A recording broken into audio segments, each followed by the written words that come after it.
Hello student, कैसे हैं आप सभी। जैसा कि मैंने प्रॉमिस किया था, आज मैं आपके लिए वही टॉपिक लेकर आया हूं जिसमें स्टूडेंट को सबसे ज्यादा कंफ्यूजन होती है। आज इसी कंफ्यूजन को इस वीडियो में शॉर्ट आउट करेंगे। उन सभी स्टूडेंट के लिए मैं कुछ टिप्स एंड ट्रिक लेकर आया हूं जो आपके लिए काफी हेल्पफुल होगी। स्टूडेंट को हमेशा कंफ्यूजन होता है कि जर्नल एंट्री में किस अकाउंट को डेबिट करना है और किस अकाउंट को क्रेडिट करना है। ऐसी confusion basically new commerce student को सबसे ज्यादा फेस करनी पड़ती है। इसी प्रॉब्लम को सोल्व करने के पर्पज से मैं एक ट्रिक लेकर आया हूं जिससे आपके ट्रिकी क्वेश्चन भी बड़े ही आराम से सोल्व होंगे। ये ट्रिक सभी स्टूडेंट के लिए एक रामबाण की तरह काम करेगी। जो भी हमें स्कूल में पढ़ाया गया है, अकाउंट से रिलेटेड अकाउंट 3 तरह के होते हैं: real account, personal account and last one is nominal account. Real account basically asset से रिलेटेड होते हैं, चाहे वे टेंजिबल हो या इंटेंजिबल असेट्स हो।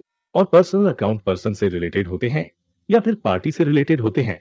ये पार्टी डेटर क्रेडिटर्स भी हो सकते हैं। नॉमिनल अकाउंट एक्सपेंसेस से रिलेटेड होते हैं, चाहे वे डायरेक्ट नेचर के हो या इनडायरेक्ट नेचर के हो। प्रॉफिट एंड लॉस अकाउंट में ही हम बेसिकली इन सभी एक्सपेंसेस को डेबिट साइड रिकॉर्ड करते हैं। रियल अकाउंट का रूल है debit what comes in, credit what goes out. Personal account का रूल है debit receiver credit the giver, यानी पाने वाले को डेबिट करते हैं और देने वाले को क्रेडिट करते हैं। और नॉमिनल अकाउंट का रूल है debit all expenses and losses credit all income and gain. ये बेसिकली काफी पुराना मैथ है और इसीलिए इसे ट्रेडिशनल अप्रोच भी कहते हैं। स्टूडेंट्स के पास ऑलरेडी इतना सारा सिलेबस होता है, ऐसे में ये लेंथी फॉर्मूले आपकी प्रॉब्लम के बढ़ा देते हैं। ऐसे में काम आती है टिप्स एंड ट्रिक, जिसमें आपको इतना सारा याद नहीं करना पड़ता। शॉर्टकट ट्रिक तो क्वेश्चन को जल्दी करने में हेल्प करते हैं। आते हैं अपनी टिप्स एंड ट्रिक पर।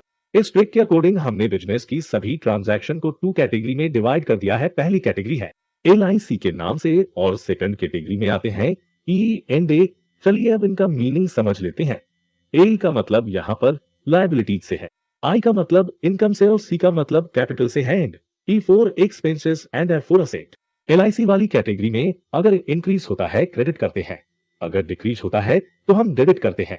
उसी तरह इसमें अगर इंक्रीमेंट होता है तो हम डेबिट करते हैं, और कोई भी असेट्स एक्सपेंस अगर डिक्रीज होता है तो हम क्रेडिट करते हैं। एक्सपेंसेस के अंदर हम rent, salary, purchase, wages, electricity जैसे और भी काफी सारे एक्सपेंसेस को रिकॉर्ड करते हैं। और असेट्स में कंप्यूटर, फर्नीचर, मशीनरी, कैश जैसे अकाउंट आते हैं। लोन, वेजेस, पेबल, लीगल, डेब्ट, क्रेडिटर ऐसी आइटम लायबिलिटी के अंदर आती है। इनकम के अंदर commission, receive, sales, salary, receive, interest, receive ऐसी आइटम आती है। और कैपिटल के बारे में हम जानते हैं, जो कि बिजनेसमैन पूंजी के रूप में लगाता है। किसी भी चीज की एक्यूरेसी को जानने के लिए उसका टेस्ट करना जरूरी होता है। तो चलिए हम भी टेस्ट स्टार्ट करते हैं कि क्या जेन्युइनली ये ट्रिक सभी एंट्री में काम करती है या नहीं। इनसे मिलिए, ये राम है, इसका नाम टीना है। राम टीना को एक मोबाइल 7000 में सेल करता है और बदले में कैश रिसीव करता है। हम जनरल एंट्री करेंगे cash account debit to sales account. 7000 से हमने ट्रिक में क्या सीखा था? जब कभी भी एसेट्स इंक्रीज होती है तो हम डेबिट करते हैं। इस ट्रांजैक्शन में हमारे पास कैश आ रहा है और कैश हमारी एसेट्स है, इसलिए हमने इसे डेबिट किया।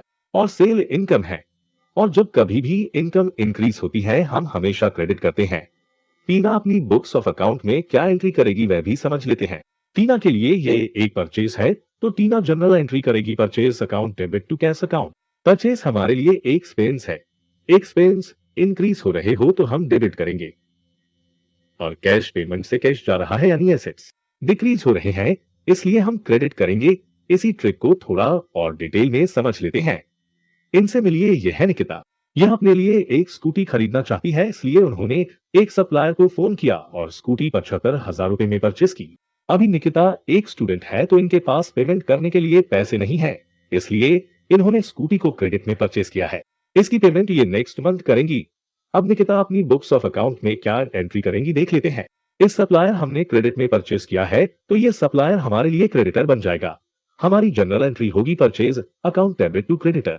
परचेज हमारे लिए एक्सपेंस है, इसलिए हमने परचेज को डेबिट किया, और क्रेडिट परचेज करने से हमारी लायबिलिटी बढ़ रही है, यानी कि क्रेडिटर्स क्रिएट हो रहा है। इस वजह से हमने क्रेडिटर को क्रेडिट किया। इस क्रेडिटर का अगर कोई नाम है जैसे कि रणछोड़ दास, तो हम क्रेडिटर की जगह टू रणछोड़ दास लिखेंगे। तो कैसी लगी आपको ये ट्रिक्स? कमेंट सेक्शन में जरूर बताएं। आपकी भी जनरल एंट्री स्ट्रीक के बेसिस पर बिल्कुल सही होंगी। आज के लिए इतना ही, मिलते हैं नेक्स्ट वीडियो में एक न्यू चैप्टर के साथ। वीडियो को सब्सक्राइब करना ना भूले। आपको यह वीडियो कैसी लगी कमेंट सेक्शन में जरूर बताएं।